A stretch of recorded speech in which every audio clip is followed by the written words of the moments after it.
Acción, tu revista mensual de cine y series, con los mejores estrenos de cine, fichas y reportajes coleccionables, series de televisión y 8 pósters todos los meses.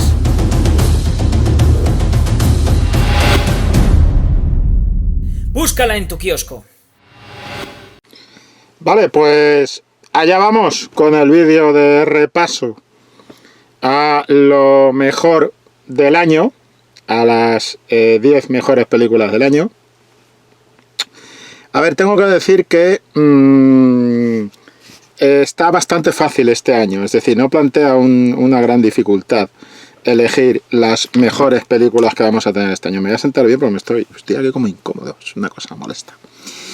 A ver, esta es la lista de las decepciones, porque sí quiero decir que voy a hacer también un vídeo, igual que hacemos un vídeo de lo mejor del año, también queremos hacer un vídeo de las decepciones del año. Entonces, dentro de lo que es lo mejor del año, yo tengo una lista bastante clara. Hay algunas películas que iba a meter, pero que repasando la lista mes por mes me he dado cuenta que no la van a estrenar hasta el mes de enero. Entonces, atentos a enero, porque viene alguna que otra película buena. Yo estoy muy entusiasmado después de verla con El Faro. Creo que es una película que va a estar ahí en la lista del año que viene. Pero eso ya es para 2020. Yo ya la he visto, pero en pases de prensa previos y tal, pero eso lo dejaríamos para 2020.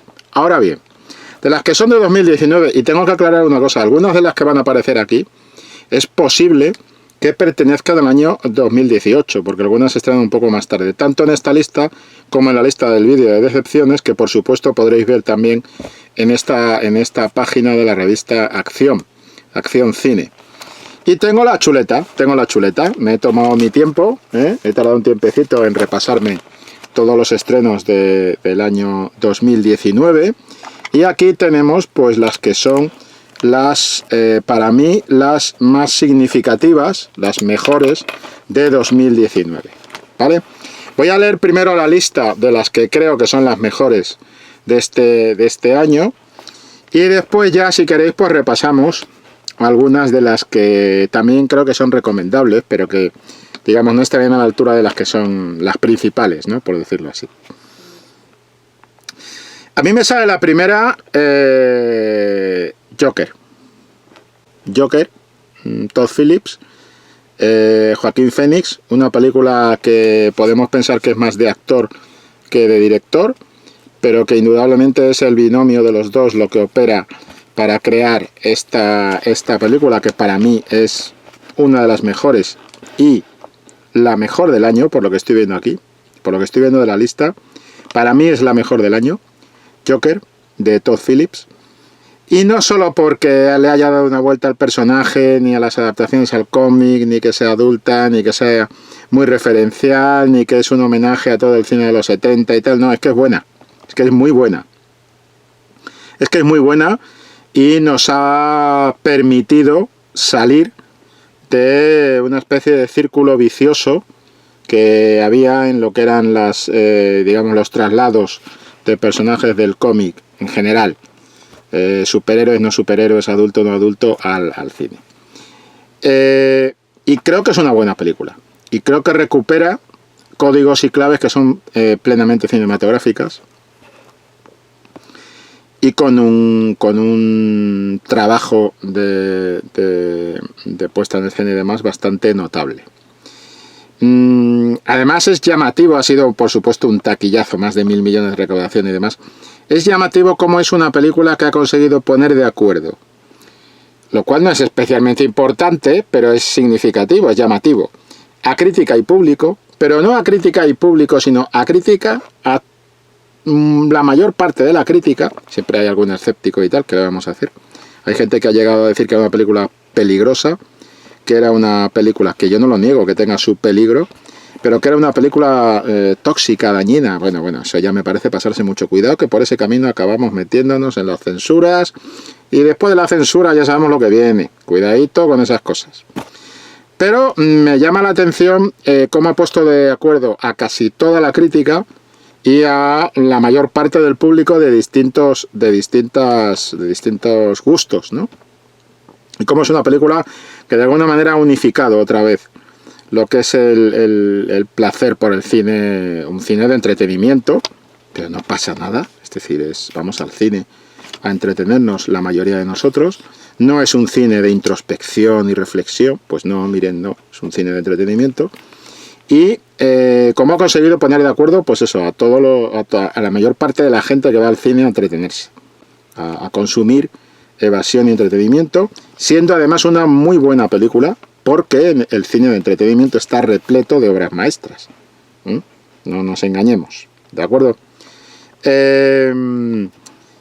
Me llama también la atención como ha habido mucha gente que no ha llegado a entender algunas partes de lo que estaba proponiendo Todd Phillips.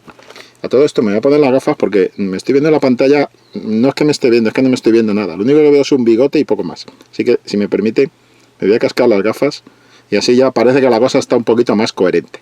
Ya decía yo que me faltaba algo. El caso es que estaba aquí, dale que te pego, toma que dale. Y claro, como estas son para el lejos en vez de para el cerca, en fin, voy a dejar las aventuras del abuelo Cebolleta, pero que ahora ya me veo bien. Y de alguna manera sé qué es lo que estoy haciendo. A ver si se me va a caer en la cabeza algún cacharro, los que tengo por ahí, y la vamos a liar.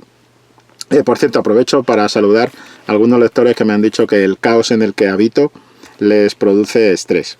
Yo bien lo siento, pero a mí el caos no me produce estrés. A mí lo que me produce estrés es el orden. Entonces quizá por eso habito en esta cueva siniestra, aunque os garantizo que no duermo aquí, ¿eh? Tengo otros sitios donde pernocto, como y hago otras cosas, abluciones y demás, que no creáis que es que vivo aquí todo el rato, que esto es el sitio donde trabajo, vamos, que tampoco es tan importante que aquí haya caos, es normal que haya caos.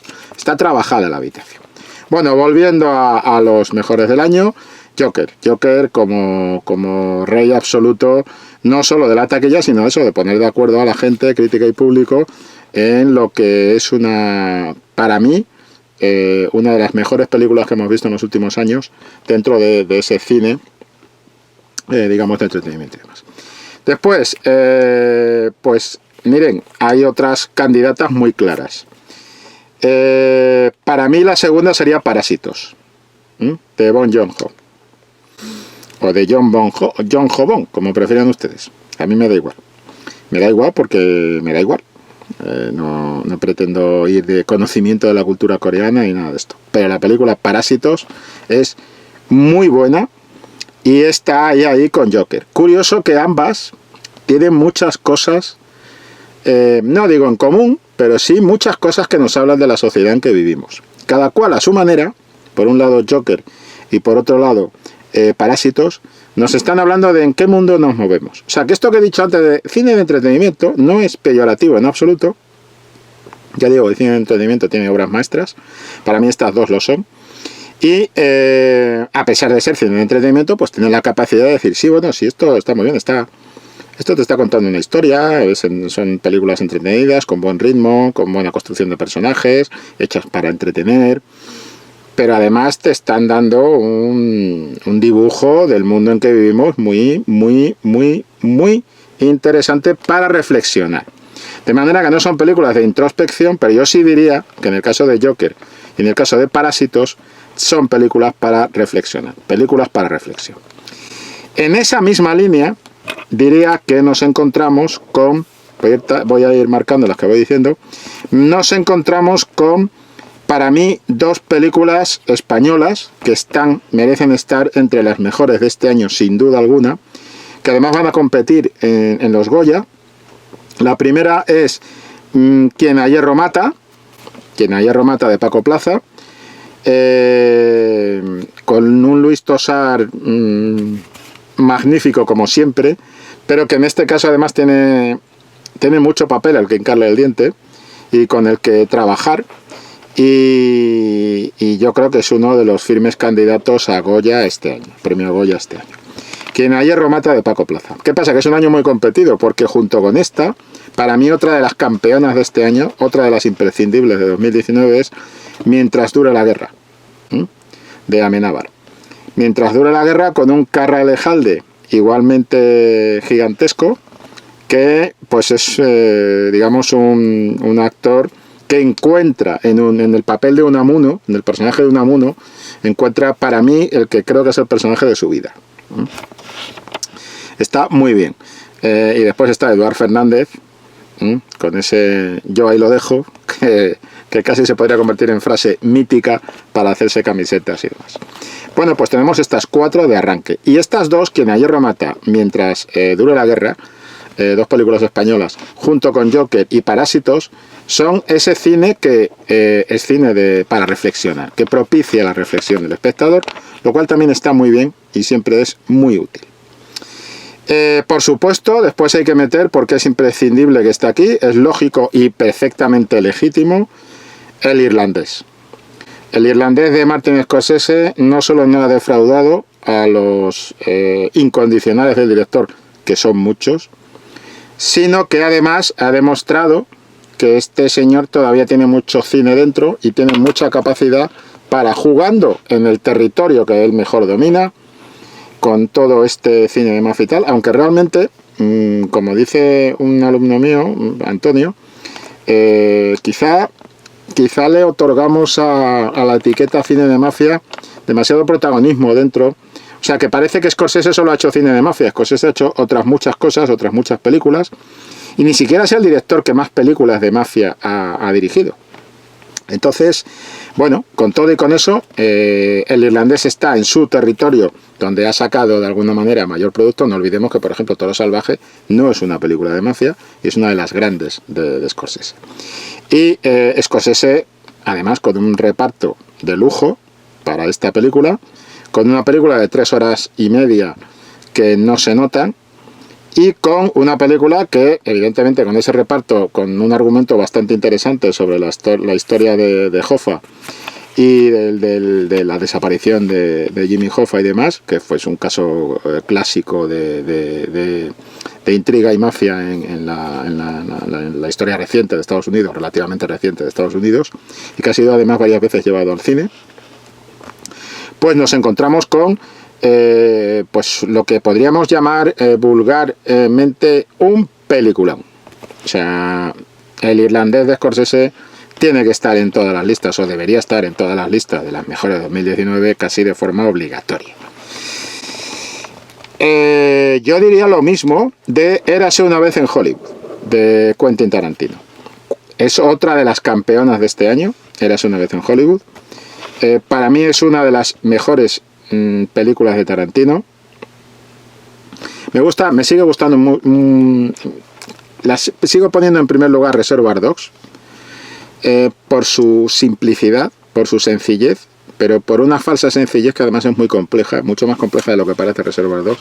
Me sigue gustando mucho, para mí sigue siendo la mejor de Tarantino, pero con todo y con eso diré que Érase una vez en Hollywood, creo que desvela un Tarantino más maduro, un Tarantino que es capaz de emocionarse, un Tarantino al que al final de la película, con ese movimiento de cámara que de alguna manera nos va mostrando cómo los personajes caminan. No estoy haciendo un spoiler de nada, simplemente unos personajes que caminan con un movimiento de cámara, nos va mostrando esas emociones que él tiene, ¿no? De cómo en el fondo Tarantino es un fabulador al que le gustaría que la historia fuera de otro modo. Le gustaría que la historia fuera como una película. Le gustaría que la realidad fuera como una película. Y yo creo que eso, donde más se ha visto, donde más lo ha dejado él ver también, es precisamente en Érase una vez en Hollywood. Digamos que en Érase una vez en Hollywood hay varios planos, todo lo que rodea al personaje de Margot Robbie en el cine, donde a Quentin Tarantino, al cual se le había adjudicado hasta el momento solo digamos esa idea de tipo duro, de cineasta violento, de cineasta, pues se le ve la lagrimita y se le ve unas emociones ya de persona madura que empieza a reflexionar sobre qué pone en pantalla y demás, ¿no? Y hay momentos muy buenos, con momentos muy entrañables, con ese personaje de Brad Pitt genial, con ese viaje desde el western al terror, el terror incluso a la luz del día, si hace falta, con Brad Pitt, pero es como acompaña también emotivamente el personaje de Leonardo DiCaprio, cómo te traza un cariño y un amor por el cine, por clásicos como por ejemplo La Gran Evasión, y cómo en un momento determinado ves también lo que es los por decirlo así, los iconos, los mitos, los dioses con pies de barro de Hollywood, los juguetes rotos de Hollywood, ¿no? Con ese personaje de DiCaprio. Y esas dos escenas con la niña. En fin, creo que aquí hay una madurez, creo que es la mejor película de Tarantino, aunque yo sigo poniendo en primer lugar para mí Reservoir Dogs, pero Érase una vez en Hollywood y sin duda uno de los mejores trabajos del director hasta ahora. Y también tiene que estar entre las importantes del año, entre las esenciales del año. Lo mismo diría de La Carga, ¿vale? La Carga es una película muy interesante de Ogden Glavonic, me disculparán si no me conozco el nombre de memoria. La Carga de Ogden Glavonic. Esta si no la han visto deberían recuperarla. Merece la pena recuperarla. Una película de un tipo que va en un camión transportando una carga en un momento determinado de Serbia en 1999 y una película que tiene referente, a mí me la descubrió precisamente un alumno, Antonio Villalba, saludos desde aquí, tío, y gracias por la recomendación. La Carga es muy buena, es una de las esenciales de este año y que yo creo que merece la pena que recuperéis. Después tenemos Sombra, de Zhang Yimou, en la línea de Zhang Yimou. Un despliegue estético bastante notable, pero con una intriga que lo respalda, con un trabajo con la luz. Es curioso porque Zhang Yimou, que ha estado trabajando con colores en todas estas películas de artes marciales y demás que había hecho, pero ya en las anteriores, cuando jugaba con el tema recurrente en su filmografía del papel de la mujer, que también aparece en cierto modo en Sombra, que es una historia de conspiración en la corte, con cierta clave de reconstrucción histórica, pero de tiempos muy lejanos, en China, unificación de reinos y todo esto, y Sombra, que tiene su puntito Shakespeare, como en muchas otras películas que hemos visto de conspiración de Zhang Yimou, y que en todos esos elementos pues Yimou sigue jugando con el color, sigue jugando con la fotografía, pero aquí juega precisamente con ese trabajo del blanco enfrentado al negro, y precisamente con lo que el propio título de la película plantea, que es sombra, las sombras del poder, las sombras de las conspiraciones, las apariencias que engañan, etcétera. Una buena película que yo creo que tiene que estar sí o sí ahí. La otra campeona española del año para mí es Dolor y Gloria, de Almodóvar, pero con esto no digo nada nuevo, de hecho es bastante obvio. Yo creo que Almodóvar, aunque últimamente había algunos críticos y demás, y parte del público podría haber puesto en cuestión que si no, pues no. Almodóvar aquí demuestra plenamente que tiene todavía tela marinera de cine que poner frente a nuestras córneas, de buen cine, de cine de calidad, y entrando en un territorio que puede ser quizá más autobiográfico, más íntimo, más personal. En esta película regala grandes momentos de cine y grandes momentos de sus actores. En esta película encontramos una manera de entender el cine como referencia vital que hacía tiempo que podíamos echar de menos en la pantalla y en muchas películas españolas, hay que decirlo. Y en ningún momento hace eso y deja de hacer la otra cosa esencial, que es darnos una de las películas más equilibradas, una de las películas más intensas, más entretenidas de su cine. O sea, quiero decir, está muy bien que propicie la reflexión, pero también sin renunciar a lo que es esencial, y es que él está ofreciendo de alguna manera, aunque esté haciendo de alguna manera un exorcismo de sus propios, de determinados momentos de su vida y tal, pero con toda la intensidad que tiene la película, sigue siendo un cine plenamente funcional desde el punto de vista de eso que llamamos, entre muchas comillas, entretenimiento. Así de las Bueno, y ya la última que yo pondría, digamos, entre las primeras, es Historia de un matrimonio, de Noah Baumbach.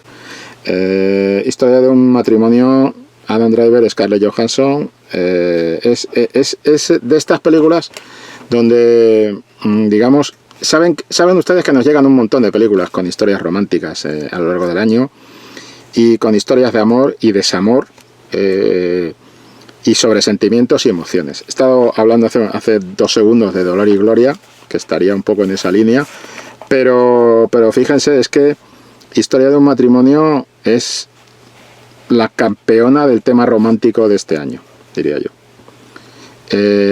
Y es muy buena.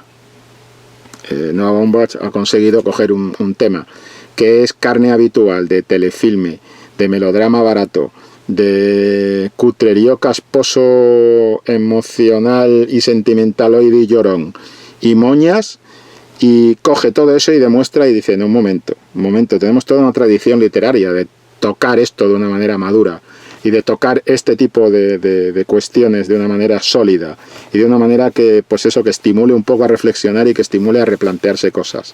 Y el tío te hace una película que, ya digo, para mí tiene que estar entre las mejores del año, ¿vale? Historia de un matrimonio. Y después, abundando en eso que hablábamos de cine de entretenimiento, a mí me quedan 3 últimas de las que poner en esta lista, digamos, de las centrales del año, ¿no? La primera sería Vengadores Endgame, el final de la saga, el final de ese ciclo, de ese arco, un punto y aparte en lo que son las películas de superhéroes de Marvel, que vamos a ver cómo funciona la cosa a partir de ahí, pero para mí mejor que Vengadores Infinity War, ya lo dijimos en las críticas, tanto Usero como yo, aunque Vengadores Infinity War pues resulte más, si quieren, es que me niego a decir que es más entretenida, porque para mí no ha sido más entretenida Vengadores Infinity War. A mí me ha resultado mucho más entretenida, más interesante Vengadores Endgame, mucho más estimulante Vengadores Endgame. Una película que es de despliegue, de gran espectáculo, de despliegue visual, de despliegue de personajes, una película que es eminentemente entretenimiento puro y duro, por eso la he puesto en esta parte final de estos 3 últimos títulos que voy a hablar, pero una película que además creo que está a un nivel pues que no van a alcanzar con facilidad otras producciones de superhéroes que vamos a ver a partir de ahora. O sea, el listón lo ha dejado muy alto Vengadores Endgame y va a costar llegar hasta ahí. Y no tanto por acumulación de personajes, no, por todo lo que ha sido el despliegue y cómo los responsables de Vengadores Endgame, y esto os lo apuntáis para cuando estemos viendo el vídeo de mi vídeo, porque después hay otro también de Jesús Usero, igual que hay una de las mejores películas de Jesús Usero, para cuando veáis o cuando vean ustedes, sus señorías, el vídeo de las decepciones del año. Apuntaos esto de Vengadores Endgame, como lo que digo ahora. Vengadores Endgame sí ha sabido cerrar un arco. Vengadores Endgame sí ha sabido cerrar un ciclo en una franquicia, en una construcción de ficción audiovisual, en un universo de ficción audiovisual. Vengadores Endgame sí ha sabido hacer eso y lo ha hecho muy bien. Otras no tanto. Ya hablaremos de ella en decepciones. Seguro que alguno ya se imagina por dónde van a ir los tiros. Pero bueno, Vengadores Endgame, una de las principales para mí del año, en esta, digamos, en este tramo final que estoy haciendo en la lista, de las que son evidentemente cine de entretenimiento puro y duro, y no pasa nada por eso. Puede ser una buena película, yo creo que le puse 5 estrellas, a mí me parece muy buena, y muy buena en su línea, en su liga, en el deporte al que está jugando, ¿de acuerdo? Otro tanto se podría decir de John Wick, la tercera de John Wick Parabellum, película descacharrante en muchos sentidos, que también hay que decirlo, para mí le falta ese puntito, esa última vuelta de tuerca que sí que tenía en toda la parte de Italia, en todo el asunto que transcurría en Italia, que tenía John Wick 2. Pero a pesar de eso, una película muy bien preparada, muy bien desarrollada. No olvidemos, es una tercera entrega y no hay agotamiento por ningún lado. Es decir, lo que te demuestra John Wick 3, esta de Parabellum, es tenemos más cuerda. Y iros preparando, que tenemos más cuerda. Abre el mundo de John Wick, más todavía. Hace algo muy interesante que no hacen todas las películas, que es enriquecer ese universo de John Wick con otros personajes funcionales. Esto también os lo podéis apuntar para cuando lleguemos a las decepciones del año, en el otro vídeo, ¿vale?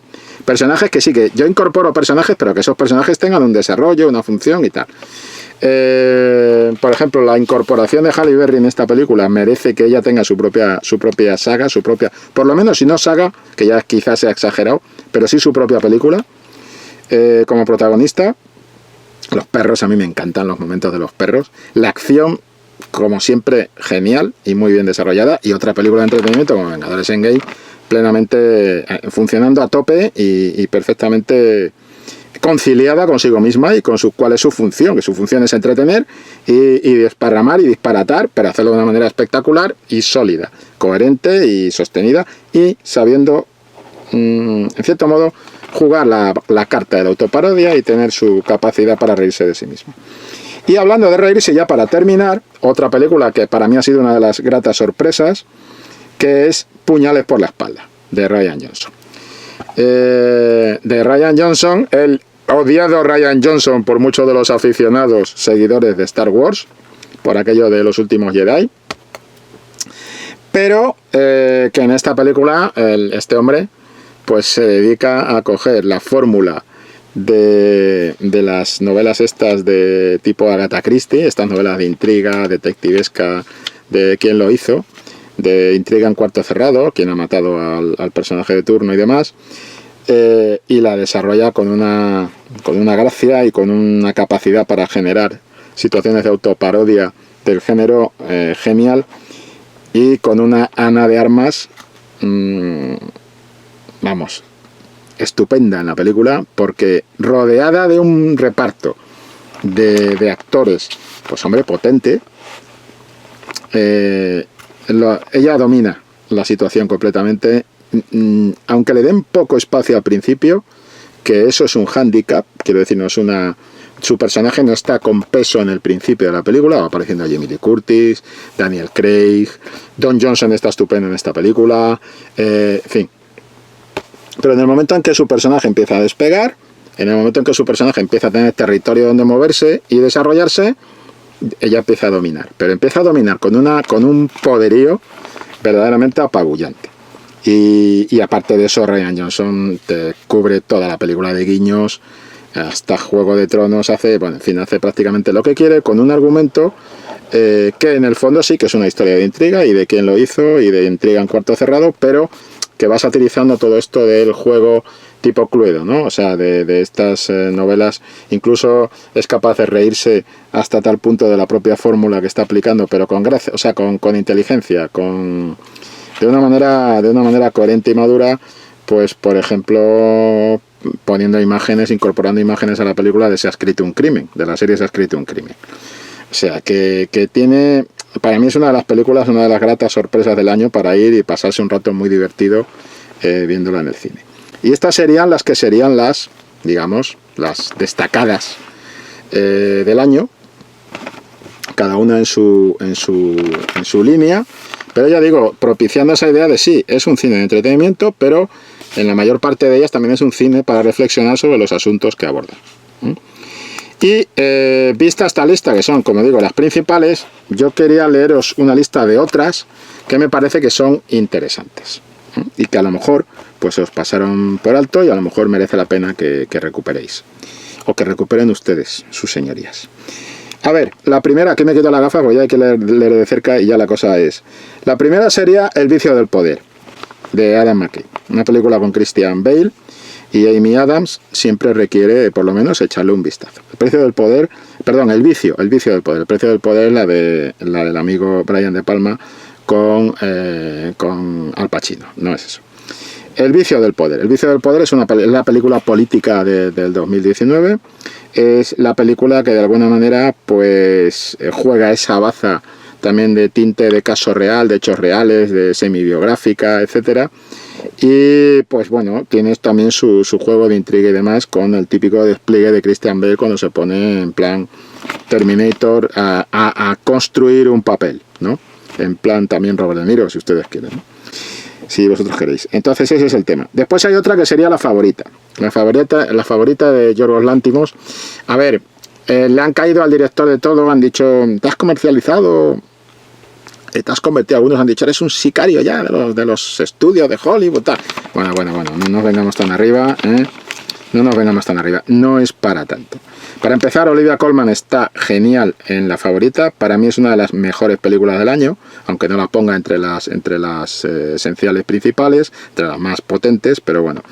Emma Stone, Rachel Weisz, simplemente por estas tres actrices, pero además el trabajo visual, que es una de las cosas que se le ha criticado al director, que si el ojo de pez, que si la manera de recrear el cine histórico, que si no, miren, no, cuando lleguemos a la lista al vídeo de decepciones del año, tengo otra película histórica también con reinas, Inglaterra, etcétera, y ya explicaré ahí un poquito así más por encima por qué esa no y esta sí. Para mí la favorita cumple perfectamente incluso con sus guiños a Kubrick y demás, pero cumple perfectamente con su función y además creo que es una de las películas más interesantes del año pasado. Lo mismo ocurre con Creed 2, donde para mí Michael B. Jordan ya empezó a pegar ese salto al protagonismo absoluto y demostró que sí, que la saga de Rocky es de Sylvester Stallone, pero que la saga de Creed es suya, y con todo el merecimiento además. Y creo que en algunos aspectos es una película más rica que la anterior, ¿vale? Que más rica significa que tiene más contenido, más, digamos, cubre un aspecto más interesante. Por ejemplo, todo el tema del hijo de Creed, hijo o hija, no me acuerdo el sexo de la criatura, pero todo el tema de Creed como padre, todo el asunto, bueno, por supuesto, los más frikis, pues tenemos el enfrentamiento con Dolph Lundgren y con su niño. Pero es que el retorno de Iván Drago a la saga de Rocky, por decirlo así, en esta película, es muy interesante porque no está hecho, aunque tenga su puntito de oportunismo lógico y normal, de friquerío, muy al estilo de Stallone y las movidas con mercenarios y tal, pero el retorno del actor y del personaje de Iván Drago al mundo de Rocky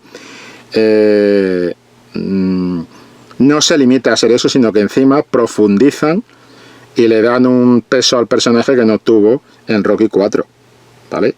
O sea, que es una mejora del personaje, una mejora del conflicto, y creo que de alguna manera el conflicto que tiene el propio personaje de Iván Drago con su hijo también es muy interesante. En fin, para mí, ya digo, en algunos aspectos más rica que la anterior. Después tenemos The Old Man and the Gun, David Lowery, con Robert Redford, Sissy Spacek, Casey Affleck, que el año pasado se estrenaron dos películas con una temática que podría ser parecida. Perdón. Curiosamente ambas basadas en personajes reales distintos, pero donde estaba el tema de la edad, de hombres pues que a partir de cierta edad pues siguen viviendo en un mundo de violencia, de atraco, de crimen y tal, pero la comedia, el toque de comedia, el toque de provocación que tiene desde un punto de vista como de parodia de los personajes y tal, con Robert Redford, que dijo que se retiraba pero volvió con esta, pues en cierto modo haciendo homenaje, parodiándose a sí mismo y algunas de sus películas, pues hombre, a mí el tonillo que he visto aquí me gustó mucho. Y es la historia de un anciano que se ha pasado casi toda su vida en la cárcel y que además ha intentado fugarse varias veces, cosa que está contada de una manera muy, muy graciosa, muy dinámica en la película. Una película corta, hora y media, no dura mucho más de hora y media. Y de cómo este señor, pues en cuanto sale de la cárcel, lo primero que hace es dedicarse a perpetrar atracos. Y le da igual la edad que tenga. O sea, es un abuelo con la pistola. Un abuelo con pistola. Y él sigue haciendo sus golpes, montando sus golpes con sus amiguetes, más o menos de la misma edad, y fugándose y perpetrando estos al mismo tiempo que monta una vida privada, pues curiosa. Y un poco el juego que hay con el policía, con el agente interpretado por Casey Affleck, que es un poco el que sigue la pista de la carrera de criminal de este señor, pues yo creo que está bastante bien. Una película muy sencilla, pero para mí una de las más gratas de este año. Después tenemos Green Book de Peter Farrelly. No fue tanto como podría haber sido, pero tiene como 2 o 3 momentos que están bastante bien planteados y que son significativos. Y aunque no profundiza y maquilla la realidad, evidentemente, pero me parece una de las mejores visiones del tema del racismo en la sociedad estadounidense que nos han llegado en el audiovisual del año pasado. Green Book de Peter Farrelly con Viggo Mortensen y Mahershala Ali. Además, el papel que hace aquí Mahershala Ali me parece muy interesante, porque con muy poco hace mucho. Mortensen evidentemente lleva más el peso del protagonismo, si se quiere, pero Mahershala Ali con muy poco hace mucho. Y bueno, además el actor también despegó con la de True Detective, con la 3ª temporada, de la que ya hablaré en las series, y creo que es un año bueno para este actor, que además ya saben que va a ser el próximo Blade el cazavampiros Blade de las películas de Marvel. Hay otra película que tampoco fue muy bien calificada, o sea, quiero decir que no la pusieron como una de las principales, incluso llevó algún palito. Destroyer, una mujer herida, de Karin Kusama, con Nicole Kidman, que a mí me gustó bastante. Una película policíaca, de corrupción policial, una película que juega mucho con el tiempo, con la clave del tiempo, de lo temporal, de la cronología del relato, haciendo flashback, y en la que Nicole Kidman pues tiene su papel para lucirse como le da la gana. Y me gustó bastante como propuesta policial, digamos al margen de lo que es habitual en el género, y vista desde el punto de vista femenino. Es decir, trabajar con el personaje en todo el tema de corrupción policial y demás, y trabajar muy bien con el tiempo y tal. No era espectacular, pero era buena. Para mí es una buena película y me lo pasé bien viéndola y tal. Después tenemos Nosotros, de Jordan Peele, que a mí me gusta más que Déjame Salir. Yo sé que cuando digo esto es poco popular decirlo, ¿vale? Pero yo creo que en Déjame Salir, el tercer acto de Déjame Salir del mismo director, para mí se desmorona porque entra plenamente en la clave fantástica y tal, y creo que lo que nos propone Jordan Peele en Nosotros pues resulta a la larga mucho más inquietante, porque en ese tercer acto no encontramos una salida fácil, una salida ni por la broma, ni por la persecución, ni por el tema genérico de ciencia ficción y tal, no, sino que Nosotros, digamos que se muestra en su tercer acto más sólida y con un final bastante más inquietante. A mí me gustó más y me parece mejor que Déjame Salir, aunque ya digo, no es una opinión popular ni compartida por mucha gente. Los hermanos Sisters, por ejemplo, de Jacques Audiard, es un western con John C. Reilly, con Joaquin Phoenix, con Jake Gyllenhaal, y creo que es un buen western.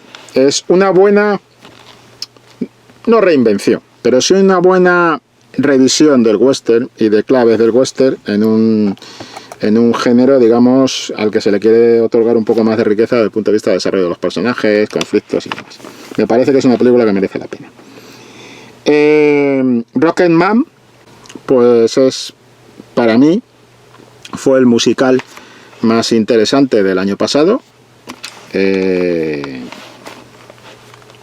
La historia de Elton John, una forma de la historia de Elton John, que sí que puede estar, en cierto modo, en algunos momentos a lo mejor maquillada, con Elton John de productor y participando y tal, pero con todo y con eso, cuando se tenía que poner durita, o sea, se pegaba, digamos que se pegaba sus propias collejas, ¿no? Elton John en la película, y me pareció que era una película bastante bien organizada, que me recordaba mucho al cine de otro tiempo, el cine musical de Alan Parker y demás, y me pareció interesante.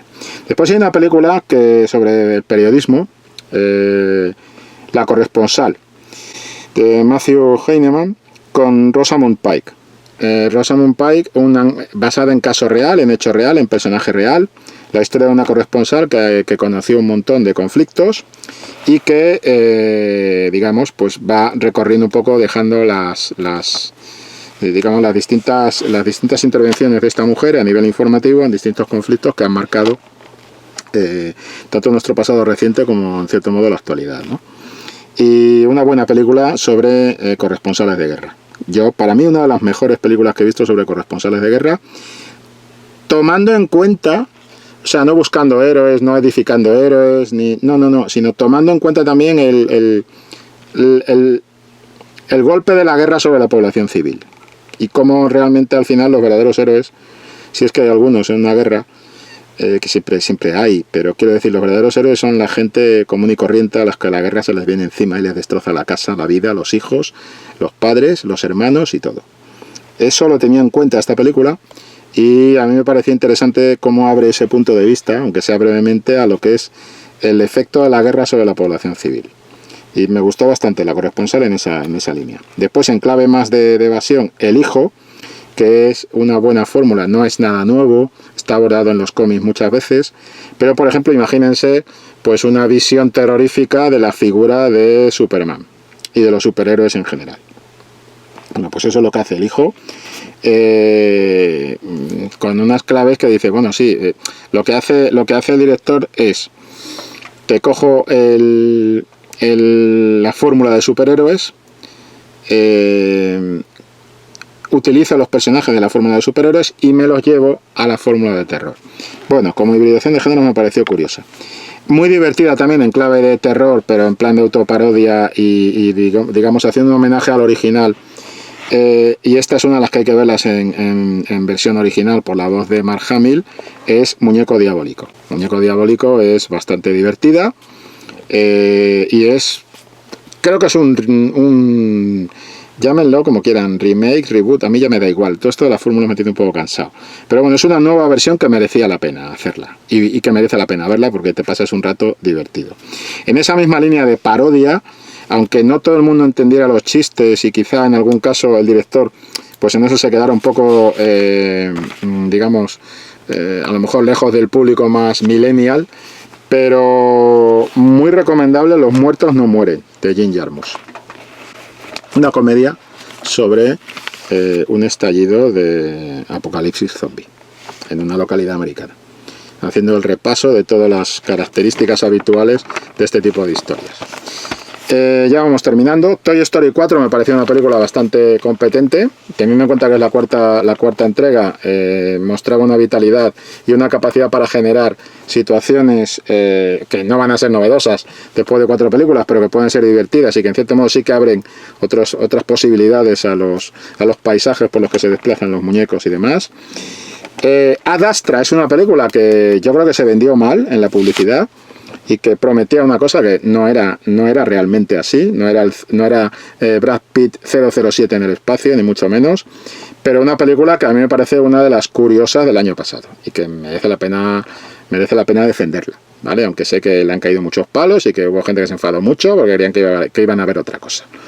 Pero que hay gente que me dice, es que se pone un poco pedante y tal, pues no lo voy a negar, pero tampoco pasa nada. Es decir, es una película que yo creo que merecía la pena como alternativa a la ciencia ficción más que estamos más acostumbrados a ver, más el secuestro del género de ciencia ficción para convertirlo en un circo de 3 pistas visual, con mucho efecto especial y mucha recreación de mundo y tal. Bueno, creo que Ad Astra y eso es espectacular, ¿eh? Ad Astra es una película espectacular, pero se toma más en serio su argumento y sus personajes, ¿vale? Después hay gente que me ha dicho, es que no se puede hacer eso en el espacio y tal. Hombre, pues claro que no se puede hacer eso en el espacio, que esto es una película. Secretos de Estado de Gavin Hood, a mí me gustó, con Keira Knightley y Ralph Fiennes, Matt Smith también. Me gustó por cómo hacía una especie de carrera de relevos. Es decir, primero me gustó porque no abundaba en el error de decir, la protagonista, acusada de traición en Inglaterra, por divulgar una información secreta, tiene una vida privada, tiene un conflicto privado y sufre mucho. No fue por ahí. Tampoco era la clásica película de juicios, estaba muy bien armada en cuanto a película, y era, como digo, como una carrera de relevos. Me gustó mucho esa función de carrera de relevos. Es decir, cuando la película podría haberse estancado, cuando el argumento podría haberse estancado y convertirse en un telefilme de mira qué mal lo pasa esta mujer en su vida privada y tal, entraba el tema de los periodistas.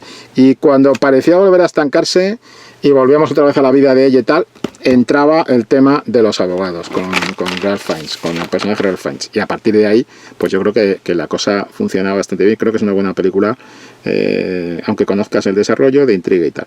Y las dos últimas, Le Mans 66, Matt Damon, Christian Bale en el mismo reparto, siempre es interesante.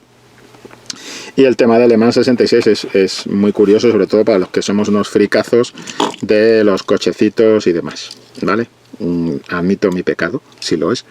Pero vamos, es una película muy divertida, una de las películas de competiciones automovilísticas más divertidas, más entretenidas y más interesantes que he visto en los últimos años.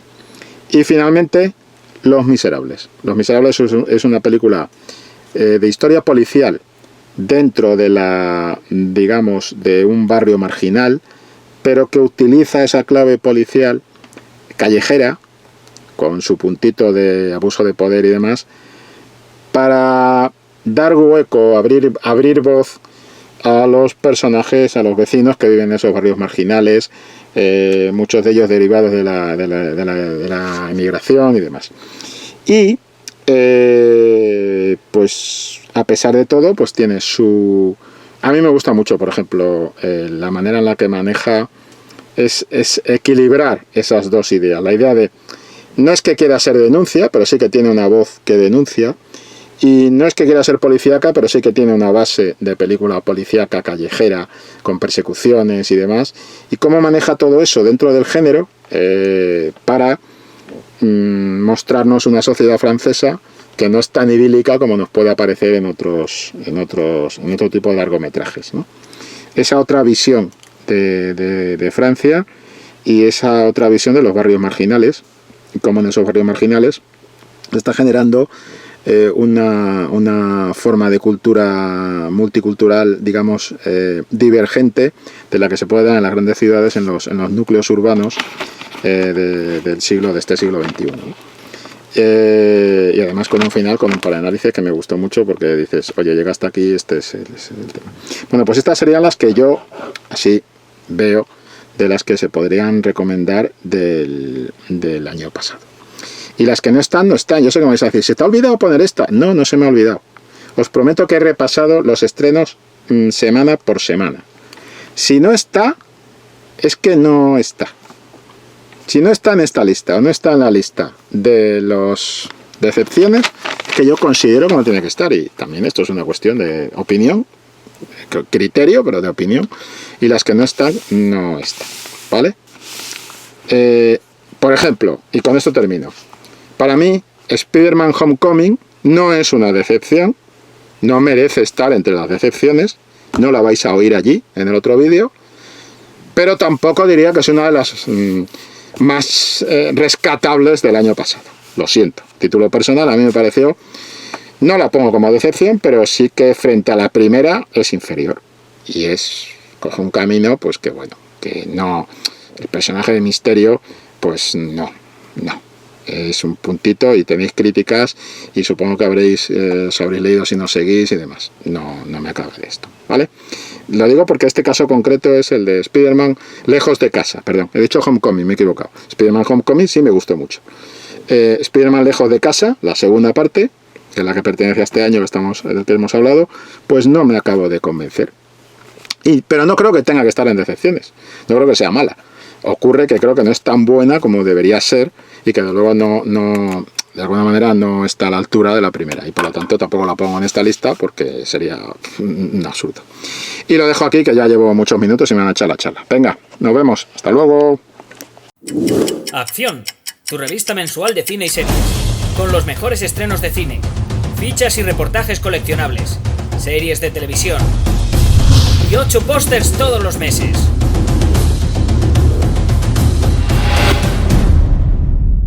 Búscala en tu kiosco.